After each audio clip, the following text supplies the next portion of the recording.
Thibaut Jarousse, bonjour. Bonjour. Bienvenue au Salon des entrepreneurs de Nantes Grand Ouest. Merci. Vous êtes le cofondateur de Divin. Tout à fait, c'est ça. Très médiatique, notamment il y a presque un an après le CES de Las Vegas. Quoi de neuf après avoir remporté ce prix qui a focalisé l'attention sur vous dans le monde entier? Alors on était tous les trois contents avec mes deux associés et puis bien sûr avec toute l'équipe. On ne s'attendait pas à ça parce qu'on est allé aux États-Unis pour faire notre étude de marché en live du marché américain. Parce qu'on est resté 3 semaines. On a fait une semaine à Vegas, mais une semaine à San Francisco, une semaine à New York. Vous l'avez raconté sous forme de BD d'ailleurs, je me souviens. Ouais, exactement. Et en fait, on ne savait pas si c'était plutôt le B2B, le B2C, côte Est, côte Ouest, par où s'y prendre pour démarrer un marché aussi vaste que les États-Unis. Et on s'est dit, Las Vegas, c'est une opportunité, on va y être. Et on a été super surpris par ce retour médiatique. Après, on a très vite compris depuis le début de Divin que l'exposition médiatique, c'est pas forcément le business. Et donc, quand on est rentré du CES, c'était super. Alors, on était en rupture de stock sur les premières Divine livrées, mais on avait plus beaucoup de vin aussi. Donc, fallait gérer aussi la frustration de nos clients. Structurer l'entreprise, gérer les opportunités qu'on avait ou fermer des portes parce qu'on ne pouvait pas tout traiter. Trop de sollicitations?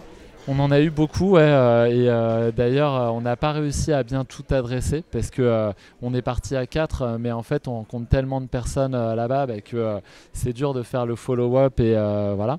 Et donc on a essayé de restreindre, de refermer des portes pour se dire voilà, ça on le fait pas maintenant, on essaiera de le faire l'an prochain. Et puis on peut pas adresser toutes les opportunités, mais on était très content de ça, mais voilà, on est resté quand même focus sur le business parce que c'est ça qui compte dans l'entreprise au bout du compte. Où en est Divin aujourd'hui? Donc votre produit c'est la Divine, une machine comme une Nespresso du vin, c'est l'expression qui a été consacrée. Où est-ce que vous en êtes sur ce produit? Alors déjà, on n'est plus en rupture de stock, donc ça c'est la bonne nouvelle. On avait eu un problème industriel en juin. On démarre l'international par exemple à Singapour la semaine prochaine avec un distributeur. On a compris beaucoup de choses parce qu'entre le premier coup de crayon en début 2010 et les premières livraisons en décembre 2015, finalement on n'a même pas un an de retour d'expérience sur comment les gens s'en servent. Donc on a eu des super retours en B2C mais aussi en B2B, qui est un marché qu'on n'avait pas vraiment imaginé au départ, avec notamment des hôtels de luxe dans les suites ou dans le bar à vin des hôtels mid-scale, et c'est un créneau qu'on est vraiment en train de développer. Vous reviendrez à Vegas dans 1 mois, 2 mois?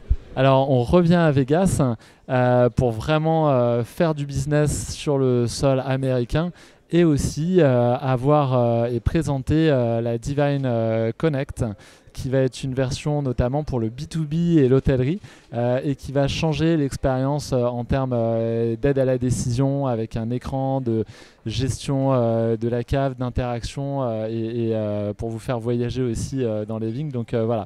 Mais pour la découvrir, la tester, faudra venir à Vegas en janvier. Donc je vous donne rendez-vous là-bas. On y sera. Merci. Au revoir. Au revoir.